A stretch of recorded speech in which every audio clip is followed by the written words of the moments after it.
नमस्कार साथियों, क्या हाल चाल, सब बढ़िया। तो स्वागत है आप सभी का आज के एक और नई वीडियो में। आज के इस वीडियो में हम लोग पढ़ेंगे, क्या पढ़ेंगे पता है? तो क्लास 10th के मैथ बुक का एक्सरसाइज 10.2 यानी कि प्रश्नावली 10.2। ठीक है, तो इससे पहले मैंने इसका प्रश्नावली 10.1 करा दिया है। अगर आपने नहीं देखा है तो जाके उसको एक बार देख लेना, लिंक आपको डिस्क्रिप्शन में मिल जाएगा। ठीक है, सो इससे पहले जो है हम लोग इसका थ्योरम पढ़ लेते हैं। थोड़ा सा थ्योरम इसको जो है पढ़ना अनिवार्य है। ठीक है, कंपलसरी है। तो ये जो थ्योरम है ना, इसमें क्या कह रहा है कि अगर कोई वृत्त है उसके बाहर बिंदु से, यानी ये बाहर बिंदु क्या है तो P है। अगर यहाँ से कोई स्पर्श रेखा, जैसे कि ये स्पर्श रेखा एक खींचा जा रहा है PQ, दूसरा खींचा जा रहा है PR। ठीक है, तो ये जो स्पर्श रेखा खींचा जाएगा वो क्या होगा, तो वो जो है हमेशा इक्वल होगा। क्या होगा, तो वो हमेशा इक्वल होगा। अगर आप कहोगे कि प्रमेय 10.1 और 10.2 का प्रूफ चाहिए तो मैं आपको प्रूफ करके भी बता दूंगा। ठीक है, प्रूफ का भी वीडियो डाल दूंगा अगर आप कमेंट करते हो तो। अदरवाइज इतना बस जान लो कि अगर वृत्त के बाहर से कोई ये किया जाता है, स्पर्श रेखा खींचा जाता है, तो जो स्पर्श रेखा रहता है वो क्या रहता है, तो बराबर रहता है। ठीक है, तो फिलहाल आपको बस इतना ही जानना है। तो चलिए सबसे पहले हम लोग पढ़ते हैं अपने क्वेश्चन की ओर, यानी कि एक्सरसाइज 10.2 का पहला नंबर क्वेश्चन। ठीक है, तो पहला नंबर क्वेश्चन में क्या बोल रहा है कि कोई एक बिंदु है। ठीक है, एक बिंदु Q से वृत्त पर स्पर्श रेखा खींचा गया। मान लीजिए ये बिंदु यहाँ पर Q है। ठीक है, इससे क्या किया गया, तो एक स्पर्श रेखा खींचा गया। उसके बाद फिर क्या बोलता है, स्पर्श रेखा की लंबाई है 24 सेंटीमीटर। यानी कि ये जो स्पर्श रेखा है यहाँ से यहाँ तक, इसकी लंबाई कितनी है, तो इसकी लंबाई है 24 सेंटीमीटर। 24 सेंटीमीटर। ठीक है, तथा Q की केंद्र से दूरी, यानी ये जो Q है इसकी केंद्र को मैंने यहाँ पे 0 मान लिया है, O मान लिया है। ठीक है, 0 नहीं, तो Q से लेके केंद्र की दूरी है हमारा 25 सेंटीमीटर। तो पूछ रहा है कि बताइए भैया कि त्रिज्या की लंबाई क्या होगी। ठीक है, त्रिज्या की लंबाई क्या होगी, तो त्रिज्या आपका इधर भी हो सकता है, इधर भी हो सकता है। तो मैंने फिलहाल त्रिज्या यहाँ पे माना है। ठीक है, क्यों? क्योंकि हम लोग जानते हैं कि स्पर्श रेखा पर जो त्रिज्या होता है वो क्या होता है, तो लंब होता है। क्या होता है, तो स्पर्श रेखा पर जो त्रिज्या होता है वो क्या होता है, तो लंब होता है। तो सबसे पहले सॉल्यूशन पे लिखते हैं कि प्रमेय 10.1 से, ठीक है, प्रमेय 10.1 से क्या, सो हम जानते हैं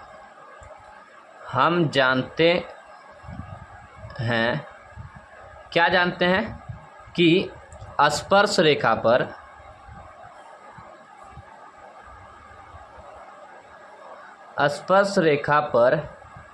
क्या होता है, तो स्पर्श रेखा पर जो है वो त्रिज्या क्या होता है, त्रिज्या लंब होता है। ठीक है, क्या होता है, तो लंब होता है। ठीक है, स्पर्श रेखा पर क्या होता है, तो त्रिज्या जो है वो हमारा लंब होता है। तो जब हम लोग जान रहे हैं कि ये हमारा क्या है, ये हमारा लंब है, तो यहाँ पे हमारा 90 डिग्री का कोण बनेगा। यहाँ पे हमारा 90 डिग्री का कोण बनेगा। तो आपने ट्रिग्नोमेट्री में पढ़ा है कि 90 डिग्री के जस्ट सामने वाला क्या होता है, तो वो हमारा हाइपोटेनियस यानी कर्ण होता है। ठीक है, सो हम लोग यहाँ पे लिख सकते हैं कि कर्ण का स्क्वायर इज इक्वल्स टू आधार का स्क्वायर प्लस लंब का स्क्वायर। ठीक है, लंब का स्क्वायर। तो हम लोग इसको जो है, कर्ण को हम लोग बोलते हैं H। ठीक है, और आधार को बोलते हैं B, और ना जो लंब है उसको हम लोग बोलते हैं P, और इन सब का स्क्वायर है तो स्क्वायर लगा दो। सो फिलहाल जो है हमसे क्या पूछ रहा है, ये लंब पूछ रहा है ना, कि इसकी लंबाई बताइए। तो अगर हमको P का वैल्यू ज्ञात करना होगा, यानी कि P का वैल्यू ज्ञात करना होगा, तो हम लोग लिख सकते हैं P square is equals to, इसको इधर भेजेंगे तो H square minus B square होगा। ठीक है, so P square is equals to, H के जगह पे कितना है, H के जगह पे हमारा 25 है। ठीक है, सो 25 का स्क्वायर करेंगे, माइनस B के जगह पे कितना है, B के जगह पे हम लोग का है 24। B के जगह पे आप Q बोल सकते हो, उसको मैं अगर बोल देता हूँ ये P है। ठीक है, तो PQ मान सकते हो, या फिर आप डायरेक्ट भी लिख सकते हो। तो 25 का स्क्वायर और माइनस 24 का square, so P square is equals to कितना होगा, 25 का स्क्वायर हमारा हो जाएगा 625। ठीक है, 625, और 24 का स्क्वायर आई थिंक 576 होता है। ठीक है, अब P इज इक्वल्स टू हमारा हो जाएगा, जब हम लोग इसमें से माइनस करेंगे, यानी P square is equals to हमारा निकलेगा 5 में 6 जाएगा तो हमारा 9 हो जाएगा। ठीक है। यहाँ पे कितना बचेगा 11 यानी कि 1 बचेगा। सो 1 में 7 जाएगा तो हमारा 49 हो जाएगा। अब ये जो है यहाँ पे भी 5, यहाँ पे भी 5, 0 हो जाएगा। सो P इज इक्वल टू हम लोग लिख सकते हैं 49 का जब हम लोग स्क्वायर को हटाएंगे तो यहाँ पे रूट लग जाएगा। सो हम लोग P इज इक्वल टू बोल सकते हैं 7, ठीक है। P इज इक्वल टू क्या होगा 7, तो हम लोग यहाँ पे लिख सकते हैं अतः क्या लिख सकते हैं, वृत्त के त्रिज्या की लंबाई, वृत्त के त्रिज्या की लंबाई कितनी है, तो वो हमारा 7 सेंटीमीटर है। कितना है? 7 सेंटीमीटर। तो यहाँ पर कितना नंबर ऑप्शन हो जाएगा, तो यहाँ पे ऑप्शन नंबर 1 हमारा करेक्ट हो जाएगा। सो ये जो है क्वेश्चन नंबर 1 बन के कंप्लीट हो जाता है। अब हम लोग इसका क्वेश्चन नंबर 2 की ओर बढ़ते हैं एंड देखते हैं क्वेश्चन नंबर 2 में क्या दिया है, ठीक है। अब क्वेश्चन नंबर 2 में क्या दिया है कि आकृति 10.11 में TP और TQ के केंद्र क्या हैं, तो 0 हैं, तो उसका केंद्र 0 है, ठीक है। TP और TPQ का केंद्र क्या है, तो O है, बार बार मेरे से 0 बोला जा रहा है, ठीक है, O है। और O वाले किसी वृत्त पर 2 स्पर्श रेखा इस प्रकार है कि एंगल POQ, ये जो एंगल है POQ है हमारा 110 डिग्री। तो हम लोग से पूछ रहा है एंगल PTQ यानी कि ये वाला जो एंगल है इसको बताइए कि ये किसके बराबर है। तो चलिए इसको भी हम लोग सॉल्व करते हैं। तो सबसे पहले जैसा बोला गया है वैसा हम लोग बना लेते हैं, ठीक है। जैसा ये चित्र दिया गया है आकृति 10.11 उसको हम लोग बना लेते हैं। 11 नहीं यानी 10.1 और 1, ठीक है। सो आकृति में सबसे पहले क्या है, सबसे पहले हमारे पास एक सर्कल दिया हुआ है, तो उसको हम लोग सर्कल को ड्रॉ कर लेते हैं। भैया सर्कल दिया हुआ है, देखो क्या क्या हो जाता है मेरे साथ। क्या यार, क्या गुंडा बनेंगे, मतलब क्या टीचर बनेंगे अपन, ठीक है। सो एक कंपास नहीं यूज़ हो रहा है अपन से, क्या टीचर बनेंगे अपन। खैर छोड़ो, रहने दो, इसको इरेज कर लेते हैं। अब वापस से बनाते हैं, जैसा चित्र बनाया गया था वैसा ही बनाते हैं अपन। तो सबसे पहले क्या करना है, सबसे पहले एक सर्कल को ड्रॉ करना है एंड उसके बाद फिर क्या था, तो यहाँ पर से एक त्रिज्या खींचा गया था, ठीक है। जैसा चित्र दिया गया है वैसा ही बनाना है। हम लोग मैथ वाले हैं, हम लोग को ड्राइंग बहुत ही अच्छे से आता है, ठीक है। बस ट्रायंगल और सर्कल को बनाना, बाकी किसी चीज़ का ड्राइंग नहीं आता है। अब क्या था, ये यहाँ पर से ऐसे मिला हुआ था एंड ये यहाँ पर से ऐसे मिला हुआ था, ठीक है। और ये जो एंगल था, ये वाला जो एंगल था हम लोग का, ये था 110 डिग्री। नाम भी दिया हुआ था, ये था भैया P, ये था Q था और ये था T था, ठीक है, और ये था O, ठीक है। सो क्वेश्चन में क्या बोला है कि यदि TP और TQ केंद्र 0 O वाले किसी वृत्त पर है तो बताइए कि दिया है। सबसे पहले लिख लेते हैं सॉल्यूशन में क्या है, तो सॉल्यूशन में हम लोग को दिया है, क्या दिया है, तो angle PTQ equals to 110 degree, ठीक है। Angle PTQ equals to 110 degree. देखिए हम क्या जानते हैं, हम लोग सबसे पहले यहाँ लिखेंगे प्रमेय 10.1 से क्या जानते हैं हम कि जो स्पर्श रेखा है उस पर जो त्रिज्या होती है वो क्या होती है, तो लंब होती है, ठीक है। ये क्या है, तो ये भी लंब होगा, ये भी त्रिज्या लंब होगा। तो यहाँ पर जो है हमारा वो 90 डिग्री का एंगल नहीं बनेगा, यहाँ पे भी हमारा 90 डिग्री का एंगल बनेगा। तो प्रमेय 10.1 से हम लोग कह सकते हैं कि ये जो एंगल है OPT यानी कि एंगल OPT क्या है, तो कोई समकोण त्रिभुज है, ठीक है, समकोण त्रिभुज है,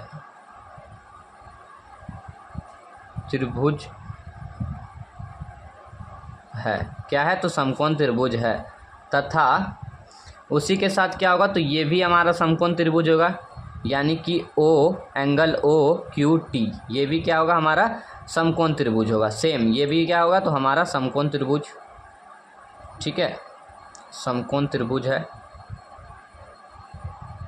तो अब हम लोग जानते हैं कि जब ये हमारा 90 डिग्री है, ये हमारा 110 डिग्री है, ये भी 90 डिग्री है, तो हम लोग जानते हैं कि चतुर्भुज जो है ये क्या है, तो ये हमारा एक चतुर्भुज है, इसमें 4 भुजा है, 1 2 3 4, 1 2 3 4, ये क्या है, तो चतुर्भुज है।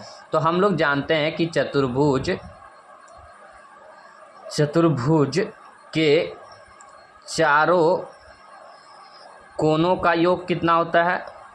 चारों कोनों का योग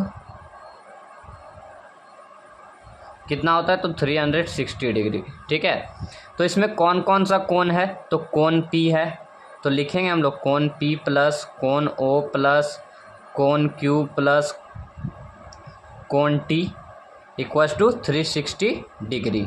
ठीक है, तो कोण T इक्वल्स टू 360 डिग्री। आप ऐसे भी लिख सकते हो कि कोण OPT, वैसे भी लिख सकते हो, या फिर आप सिंपल में भी ऐसे भी लिख सकते हो। ठीक है, सो कोण P कितना है? तो 90 डिग्री। कोण O कितना है? तो 110 डिग्री। प्लस में कोण Q कितना है? तो कोण Q है हम लोग का 90 डिग्री। इसको हम लोग पूरे में लिखते हैं। ठीक है, मतलब कि PTQ क्या लिखेंगे हम लोग? तो कोण PTQ ठीक है, इक्वल्स टू 360 डिग्री। तो अब हम इन सब को जोड़ेंगे, तो 90 प्लस 90 180 प्लस 110, तो कितना होगा? 90 प्लस 90 180 प्लस 110, तो हमारा 290 हो जाएगा। ठीक है, प्लस में angle PTQ equals to 360 degree. तो अब देखिए एंगल PTQ जो है वो हमारा ऐसे ही रहेगा, एंगल PTQ ऐसे ही रहेगा। ठीक है, अब हम लोग 360 में माइनस कर सकते हैं इसको, क्योंकि ये प्लस में है लेफ्ट साइड में, अगर हम इसको राइट साइड में लेंगे तो क्या होगा? तो माइनस हो जाएगा। तो angle PTQ equals to 70 degree. कितना आएगा? 70 डिग्री। ठीक है, तो कौन सा ऑप्शन दिया है? तो ऑप्शन दिया है हम लोग का ऑप्शन नंबर 2 में। ठीक है, 70 डिग्री। ठीक है, आई होप कि आपको ये समझ में आया होगा। अगर समझ में आया होगा तो एक लाइक एक सब्सक्राइब जरूर करना। ठीक है, अब हम लोग देखते हैं इसका क्वेश्चन नंबर 3 में। समझ में आया ये वाला? तो डन कर देना, कमेंट में ऐसे लिख देना डन, समझ में आ गया। ठीक है, अब देखते हैं क्वेश्चन नंबर 3। क्वेश्चन नंबर 3 में क्या दिया है?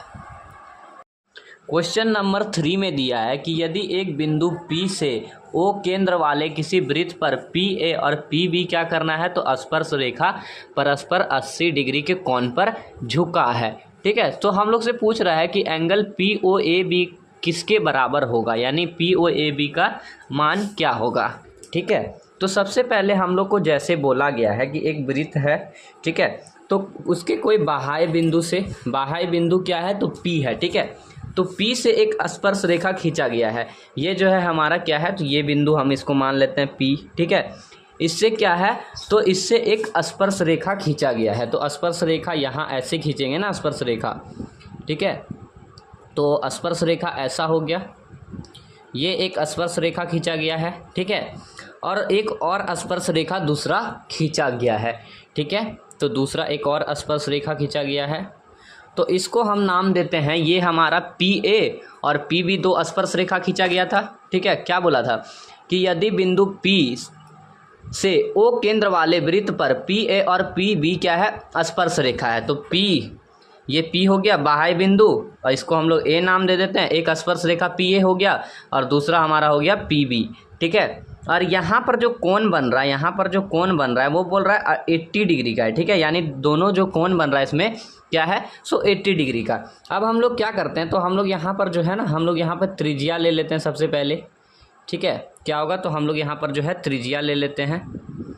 ठीक है, थोड़ा सा इसमें मिस्टेक हो गया है, इसीलिए मैं बोलता हूँ कि पेंसिल से जब भी बनाएं हम लोग तो पेंसिल से बनाएं। ठीक है, सो अब हम लोग के पास क्या है? तो हम लोग को क्वेश्चन में दिया है, क्या दिया है? सॉल्यूशन सबसे पहले लिख लेते हैं कि दिया है, क्या दिया है?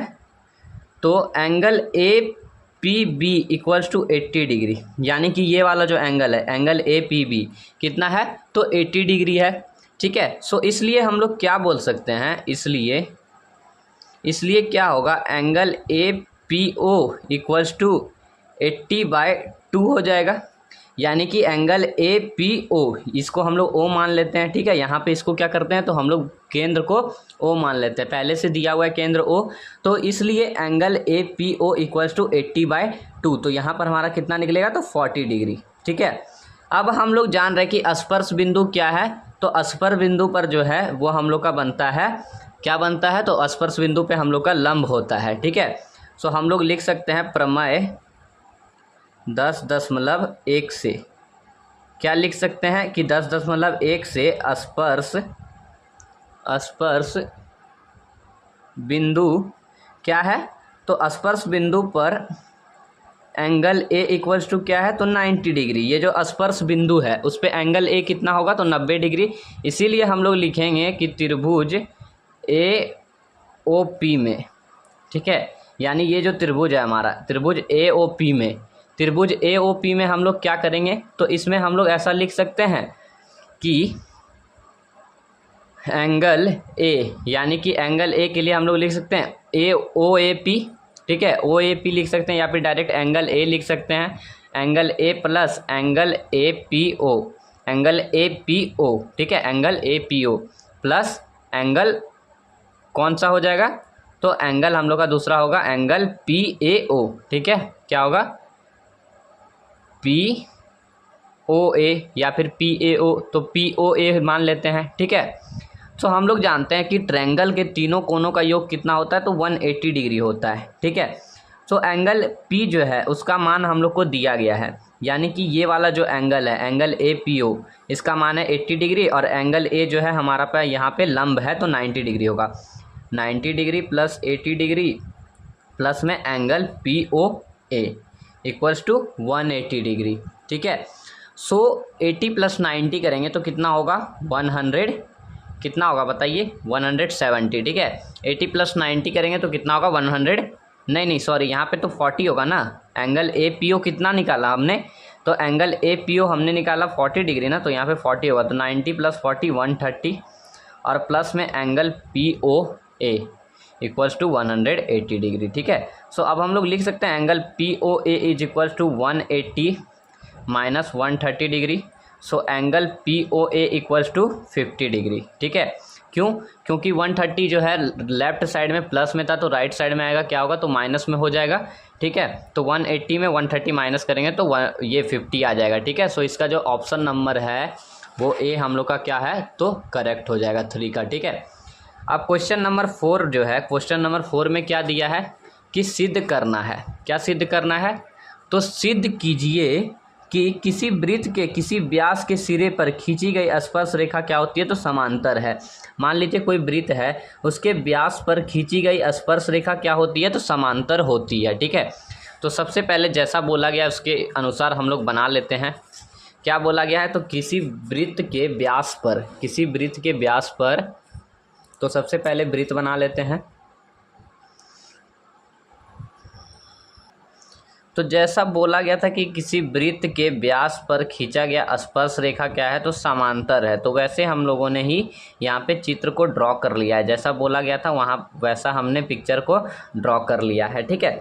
तो सबसे पहले यहाँ पर जो है हम लोग को क्या दिया है, ये जो केंद्र है हम लोग का क्या है, तो ओ है, ठीक है। तो सबसे पहले लिखते हैं, क्या लिखेंगे कि दिया है सॉल्यूशन में, क्या दिया है, तो दिया है ओ, क्या है, तो ओ जो है हम लोग का, ओ क्या है, तो ओ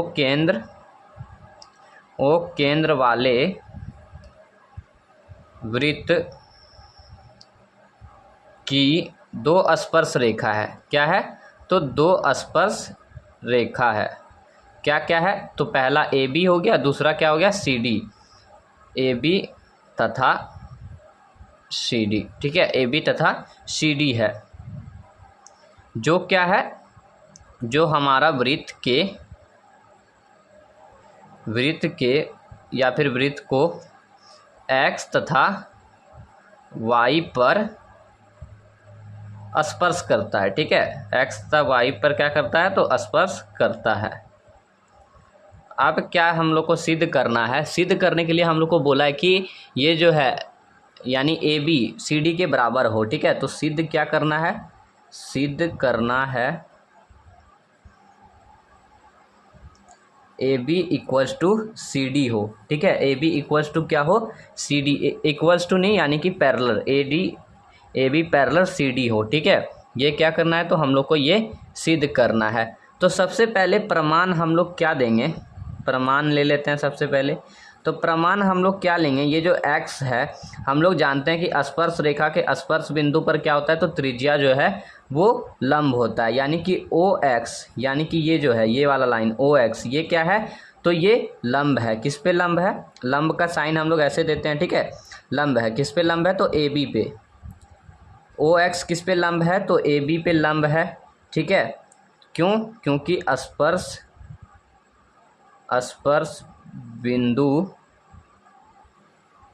बिंदु को केंद्र से मिलाने वाला रेखा क्या होता है? मिलाने वाला स्पर्श बिंदु लंब होता है। ठीक है, स्पर्श बिंदु लंब होता है।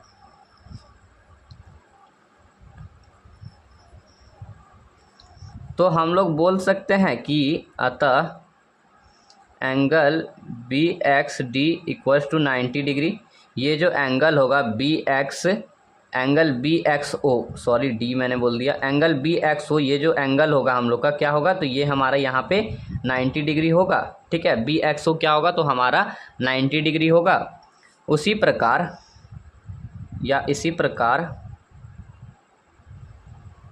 क्या है? तो ये जो ओ वाई है यहाँ पर क्या है? तो ये जो है लंब है। किस पे है? तो ओ वाई जो है वो लंब है किस पे? तो सी डी पे। ठीक है, सी डी पे लंब है। तो हम लोग कह सकते हैं, अतः क्या कह सकते हैं कि ये जो है, अतः एंगल, ये वाला जो एंगल है हमारा, ये वाला, ठीक है, D Y O equals to 90 degree क्या होगा? तो ये हमारा 90 डिग्री। ठीक है, ये जो हमने माना angle B X O equals to 90 degree, इसको हम लोग समीकरण 1 ले लेते हैं और इसको हम लोग समीकरण 2 मान लेते हैं। ठीक है, तो अब हम लोग यहाँ पे क्या करेंगे कि समीकरण 1 तथा 2 को जोड़ते हैं। ठीक है, समीकरण 1 तथा 2 को जोड़ने पर तथा 2 को प्लस करने पर या जोड़ने पर, तो समीकरण 1 तथा 2 में क्या है? समीकरण 1 में है B X O equals to 90 degree और दूसरे में हम लोग का क्या है? तो D X O plus 90 degree. तो हम लोग क्या करेंगे? एंगल वाले को एक जगह पे लिख लेंगे। ठीक है, सो जो एंगल वाला है B X O plus D X O, ठीक है, यानी कि मतलब लेफ्ट हैंड साइड वाला को एक साइड लिखेंगे और राइट हैंड साइड वाले को एक साइड लिखेंगे। तो अब हम लोग यहाँ पर क्या देख रहे हैं कि ये जो बी एक्स ओ यानी कि angle B X O plus angle D Y O equals to कितना होगा? 180 डिग्री। क्योंकि ये जो है क्या है? तो ये जो है एक संपूरक कोण है। ठीक है, 180 डिग्री क्या है? तो ये एक संपूरक कोण है, यानी कि बी एक्स ओ ये वाला जो है बी एक्स ओ ये संपूरक कोण है और ये संपूरक कोण है। ठीक है, तो हम लोग जानते हैं चूंकि क्या है? तो एक ही और से क्या होता है? अंत आसनन कोण। ठीक है, क्या होगा? तो अंत आसनन कोण संपूरक है। ठीक है, क्या है? तो संपूरक है। इसलिए क्या होगा? इसलिए हम लोग कह सकते हैं कि ए बी पैरेलल है सी डी के। ठीक है, तो ये क्या हुआ? हमारा सिद्ध हुआ। ठीक है, क्योंकि ये एंगल और ये एंगल हमको बराबर करना था, तो हमने ये एंगल और ये एंगल को बराबर किया, तो उससे हमको क्या पता चल गया कि ए बी और सी डी क्या है? तो आपस में पैरेलल है। ठीक है, क्वेश्चन नंबर 6 में क्या दिया है कि एक बिंदु ए से जो वृत्त के केंद्र से 5 सेंटीमीटर दूर पे है।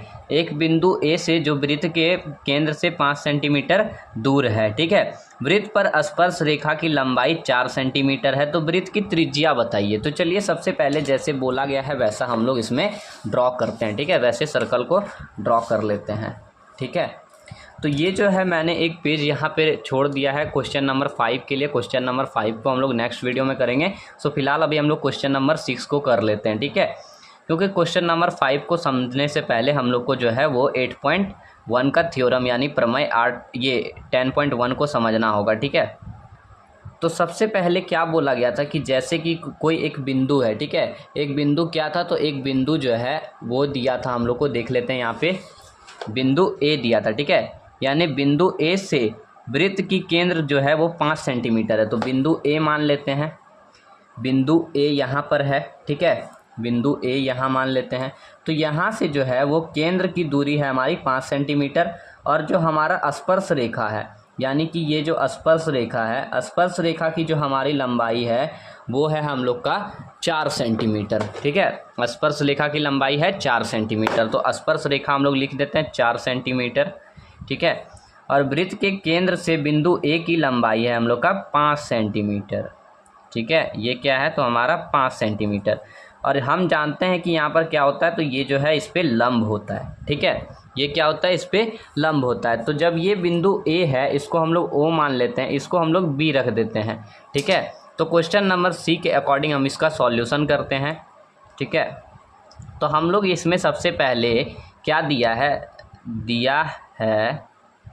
क्या दिया है कि A O is equals to 5 centimetre. A O कितना है तो 5 सेंटीमीटर है, तथा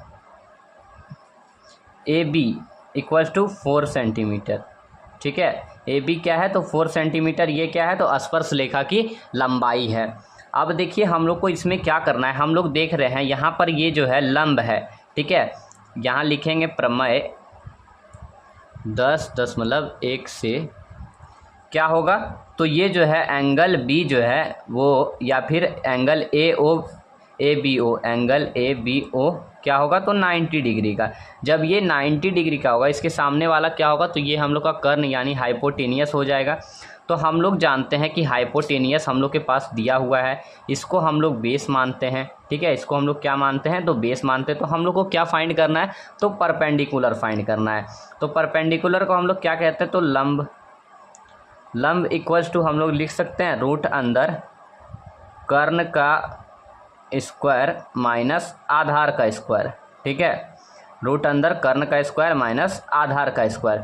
तो लंब इक्वल्स टू हम लोग क्या लिखेंगे, यानी परपेंडिकुलर इक्वल्स टू कर्ण के जगह पे क्या है तो 5 सेंटीमीटर, तो 5 का स्क्वायर माइनस आधार की जगह पे 4 है तो 4 का स्क्वायर। तो जब 5 का स्क्वायर करेंगे तो 25 हो जाएगा, 4 का स्क्वायर 16 हो जाएगा, और ये रूट के अंदर है। तो P इज इक्वल्स टू हम लोग का क्या होगा, सो P इज इक्वल्स टू हम लोग का हो जाएगा रूट अंदर 25 में 16 माइनस करेंगे तो 9 हो जाएगा। तो P इज इक्वल्स टू 3 आ जाएगा। ठीक है, P इज इक्वल्स टू क्या होगा 3 आ जाएगा, जब इसका रूट टूटेगा तो 3 आ जाएगा। तो हम लोग कह सकते हैं कि वृत्त के त्रिज्या की लंबाई कितनी है तो 3 सेंटीमीटर, यानी अतः वृत्त के त्रिज्या की लंबाई कितनी है तो वृत्त के त्रिज्या की लंबाई है 3 सेंटीमीटर। ठीक है, वृत्त के त्रिज्या की लंबाई कितनी है तो 3 सेंटीमीटर। समझ में आया। अब क्वेश्चन नंबर 7 में क्या दिया है, दो संक्रिय वृत्त की त्रिज्या 5 सेंटीमीटर और 3 सेंटीमीटर। संकेंद्रीय वृत्त क्या होता है, जिसका केंद्र क्या होता है, एक ही केंद्र होता है। ठीक है, एक ही केंद्र में दो वृत्त बना हुआ है, यानी 3 सेंटीमीटर का और 5 सेंटीमीटर का। एक का त्रिज्या है 3 सेंटीमीटर, दूसरे का 5 सेंटीमीटर है। बड़े वृत्त और उसके जीवे की लंबाई ज्ञात कीजिए जो छोटे वृत्त को क्या करती हो तो स्पर्श करती हो। बड़े वृत्त का क्या करना है तो बड़े वृत्त का जीवा और उसके जीवे की लंबाई ज्ञात करना है। तो जीवा जो है यहाँ पर से क्या होगा तो यहाँ से ऐसा निकलेगा इसको स्पर्श करते हुए। ठीक है, इसको स्पर्श करते हुए क्या होगा तो बड़े वृत्त का ये जीवा निकल गया। ठीक है, तो बड़े वृत्त का जो त्रिज्या है, यानी कि यहाँ से यहाँ हम लोग मान सकते हैं बड़े वृत्त का ये त्रिज्या हो जाएगा। ठीक है, बड़े वृत्त का ये क्या होगा तो त्रिज्या हो जाएगा। इधर भी हम लोग त्रिज्या ले सकते हैं। और छोटे वृत्त का त्रिज्या क्या होगा तो यहाँ से यहाँ तक। ठीक है, क्या होगा तो छोटे वृत्त का यहाँ से यहाँ तक। देखो, तो बड़े वृत्त का जो त्रिज्या है वो 5 सेंटीमीटर है, छोटे का 3 सेंटीमीटर है। ठीक है, तो हम लोग से पूछ रहा है कि इसके जीवा की लंबाई क्या होगी। ठीक है, इसके जीवा की लंबाई क्या होगी, तो इसको हम लोग नाम दे देते हैं। इसको O मान लेते हैं, इसको A मान लेते हैं, इसको B मान लेते हैं, इसको M मान लेते हैं। ठीक है, तो क्या दिया है कि सबसे पहले सॉल्यूशन में लिखेंगे हम लोग कि दो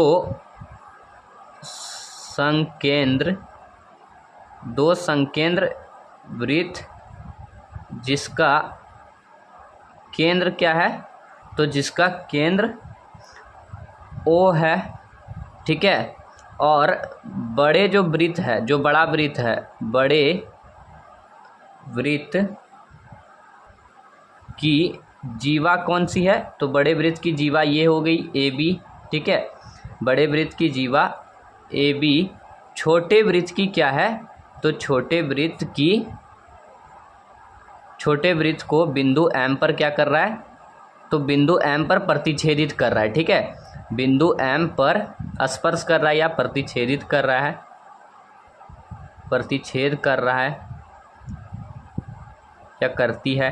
ठीक है, तो वो क्या कर रहा है, तो बड़े वृत्त का जो जीवा है यानी AB जो है वो बड़े वृत्त का जीवा है, वो क्या कर रहा है, तो छोटे वृत्त को बिंदु M पर स्पर्श कर रहा है। ठीक है, तो सबसे पहले क्या दिया है, त्रिज्या दे दिया है, त्रिज्या क्रमशः कौन कौन सा है, तो 5 सेंटीमीटर है बड़े वृत्त का और 3 सेंटीमीटर है छोटे वृत्त का। ठीक है, 3 सेंटीमीटर छोटे वृत्त का। तो यहाँ पर देखिए हम लोग जानते हैं कि प्रमेय 10.1 से यानी 10.1 से कि ये जो AB पर है क्या है, तो OM जो है हमारा लंब है, OM किस पे लंब है, तो AB पे लंब है। जब ये हमारा लंब है तो यहाँ पे हमारा हो सकता है 90 डिग्री, यहाँ पे हमारा 90 डिग्री हो सकता है, बिल्कुल हो सकता है। ठीक है, तो जब ये 90 डिग्री होगा, इसके सामने वाला हाइपोटेनियस होगा, तो हम लोग यहाँ पर देख रहे हैं हमारे पास हाइपोटेनियस है, ये परपेंडिकुलर है, तो हम लोग को क्या फाइंड करना है, बेस फाइंड करना है। ठीक है, क्या फाइंड करना है, तो बेस फाइंड करना है। तो हम लोग यहाँ पर सिंपल सा एक फॉर्मूला लगा सकते हैं, OA का स्क्वायर, यानी कि OA क्या हो गया, कर्ण का स्क्वायर, और उसके बाद क्या हो जाएगा, तो OM का स्क्वायर यानी कि लंब का स्क्वायर, OM का स्क्वायर प्लस AM का स्क्वायर। ठीक है, तो OA का स्क्वायर कितना है, 5 है, तो 5 का स्क्वायर, और OM कितना है, तो 3 का स्क्वायर, प्लस में AM पता नहीं है तो AM का स्क्वायर ही रहने देते हैं। तो 5 का स्क्वायर करेंगे 25 इक्वल्स टू 3 का स्क्वायर करेंगे 9, तो AM का स्क्वायर हो गया। ठीक है, प्लस है यहाँ पे, तो देखिए यहाँ पे प्लस का साइन लगा हुआ है, यहाँ पे भी प्लस का साइन लगा हुआ है, इसको इस साइड लाएंगे तो 25 माइनस 9 इक्वल्स टू AM का स्क्वायर। तो 25 में माइनस करेंगे 9 तो 16 हो जाएगा, और AM का स्क्वायर। ठीक है, तो जब ये स्क्वायर हटेगा तो इधर क्या होगा, रूट लग जाएगा। So AM is equals to root अंदर 16। सो AM का वैल्यू हमारा निकल जाएगा कितना, तो 4 निकल जाएगा। जब ये हम लोग का AM 4 निकल गया, ठीक है, तो AM जब हम लोग का 4 निकल गया तो हम लोग कह सकते हैं AB में हमारा जो है वो AB में क्या है, AB इज इक्वल्स टू हमारा है AM प्लस BM। ठीक है, सो हम लोग सबसे पहले क्या करेंगे, जितना AM का मान होगा उतना हम लोग का MB का भी मान होगा। ठीक है, सो AB इक्वल्स टू हमारा निकलेगा, AM की जगह पे 4 है, प्लस में BM भी 4 हो जाएगा, तो AB is equals to 8 centimetre. ठीक है, सो यहाँ पर हम लोग जो है वो क्वेश्चन नंबर 7 तक कर लिए हैं। इसके बाद हम लोग क्वेश्चन नंबर 5 और उसके बाद 8 से लेके 13 तक करेंगे। ठीक है।